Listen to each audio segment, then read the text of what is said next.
ayan, tapos na po kami mag-vacuum ni Kane. Kane, kore. Nga, katas kiste. Ibig sabihin, iligpit na niya yan. Okay? Good boy, Kane. Wow! Ano mo, dali. Tignan nyo guys, marunong na siya magligpit.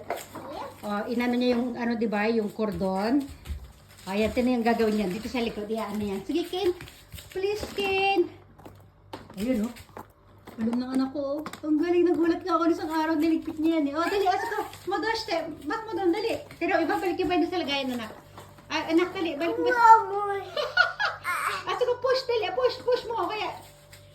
Push, dali. Hindi na kinaya. Halika dito, dali. Help me, dali, dito, dali. Halika, dali, kasama ilalagay dito, dali. Ikaw na lang. Sige, iligpit mo na doon, dali na. Tutulak ko.